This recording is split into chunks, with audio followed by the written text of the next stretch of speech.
അപ്പോൾ നമ്മൾ കണ്ടിട്ട് കുറേ നാളായില്ലേ, കുറച്ച് തിരക്കായിപ്പോയി. അപ്പോൾ ഇന്ന് രാവിലെ തന്നെ മീൻ കിട്ടിയിട്ടുണ്ട്. ആകെ 2 മീൻ വാങ്ങിയിട്ടുള്ളൂ. നോമ്പായിട്ട് ഇപ്പോൾ നല്ല മീനൊന്നും കിട്ടാനില്ലാന്ന്. ഒരയിലയും വാങ്ങി, ഒരു കാണയാണോ അതിൻ്റെ പേര്? കണ തന്നെ. അത് ഞാൻ ആദ്യമായിട്ടാണ് നന്നാക്കണം. അതിൻ്റെ തൊലിയൊന്നും ഉരിച്ചെടുക്കാൻ കുറച്ച് പണിപ്പെട്ടു. കുറച്ച് പണി ഉണ്ടായിരുന്നു കേട്ടോ. പേടിക്കണ്ട, ചെറിയൊരു മുള്ളുത്തിയതാ.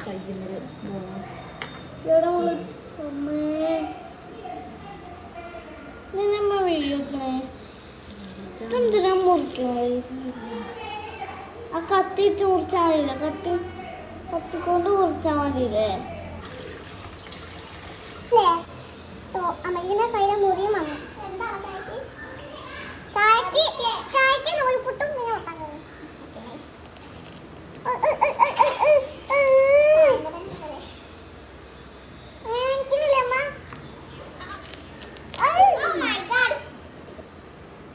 രണ്ടാമത്തത് പിന്നെ ടെക്നിക്ക് കൂടിയിട്ടപ്പോൾ പെട്ടെന്ന് തീർന്നിട്ടോ.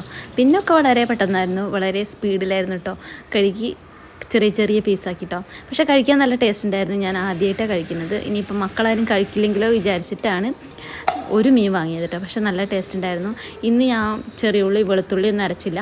ഉപ്പ് മഞ്ഞപ്പൊടി മുളക് പൊടി നന്നായിട്ട് അത് ടേസ്റ്റാക്കി മാറ്റി വെച്ചു. അതുപോലെ തന്നെ ഒരു കൂർക്ക മസാല ഉണ്ടാക്കാമെന്ന് വിചാരിച്ചിട്ടോ. കൂർക്ക അതിൽ തന്നെ വേവിച്ച് വെച്ചിട്ടുണ്ടായിരുന്നു. ഇന്നലെ ഉപ്പേരി ഉണ്ടാക്കി കുറച്ച് ബാക്കിയുണ്ടായിരുന്നു കേട്ടോ. അപ്പോൾ ഒരു മസാല ഉണ്ടാക്കി. അത് ഒരു ചിക്കൻ്റെ പോലത്തെ ഒരു മസാല. കൂടാതെ നമുക്ക് ഇടിച്ചക്കയും മുതിരയും കൂടെ ഉപ്പേരി ഉണ്ടായിരുന്നു കേട്ടോ. അപ്പോൾ അതും ഒരു സൈഡിൽ റെഡി ആയിക്കൊണ്ടിരിക്കുകയാണ്. അപ്പോൾ പലപ്പോഴും ഞാൻ വോയിസ് ഓവർ എടുക്കണത് ബാക്ക്ഗ്രൗണ്ടിൽ ഭയങ്കര ഒച്ചയും വിളിയും കേട്ടോ. അപ്പോൾ അതൊക്കെ കഴിഞ്ഞപ്പോൾ ഒരു മാങ്ങ ചെത്തി കഴിക്കാമെന്ന് വിചാരിച്ചു. പച്ചമാങ്ങ കൊണ്ടുവന്ന് വെച്ചാട്ടോ. അത് മൂവാണ്ടനാണ്, നല്ല മധുരം ഉണ്ടായിരുന്നു കേട്ടോ. അത് നന്നായിട്ട് പഴുത്തപ്പോൾ അതൊക്കെ ഒന്ന് മുറിച്ച് കുട്ടികൾക്ക് കൊടുത്തു. അപ്പോൾ അതൊക്കെ കഴിഞ്ഞ് അടിയും തുടയൊക്കെ കഴിഞ്ഞ് കുളി കഴിഞ്ഞ് വരികയാണ് കേട്ടോ. ഇനി മീൻ വറക്കണം. അപ്പോൾ ഈ തിരക്കൂട്ടൽ തുടങ്ങി ഓരോരുത്തരിങ്ങനെ. ഉച്ചയായി കഴിഞ്ഞാൽ ആകെ ഒരു ബഹളമാണ്. ഇന്ന് ഞായറാഴ്ചയും കൂടിയാണല്ലോ.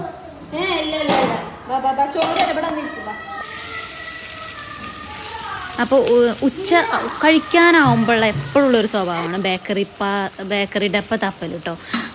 അത് കഴിക്കണം. അപ്പോൾ അതിനുള്ള ഒരു തിരക്കാണ്. അപ്പോൾ ഞാൻ ഉച്ച സമയത്ത് എന്തായാലും അത് കൊടുക്കില്ല. അതിൻ്റെ ഒരു ഭാവമാണ് കേട്ടോ അബീൻ്റെ മുഖത്ത് കാണുന്നത്. അപ്പോൾ ഞങ്ങൾ എല്ലാവരും ചോറൊക്കെ ഉണ്ടു. അപ്പോൾ അത്രയേ ഉള്ളൂ. അടിപൊളി കൂടായിരുന്നു. അപ്പോൾ നിങ്ങൾക്കൊക്കെ എന്തായിരുന്നു ഉച്ചയ്ക്ക് ഫുഡ്? അപ്പോൾ അത്രയേ ഉള്ളൂ. വീഡിയോ ഇഷ്ടപ്പെട്ടാൽ ലൈക്ക് ചെയ്യാൻ മറക്കരുത് കേട്ടോ.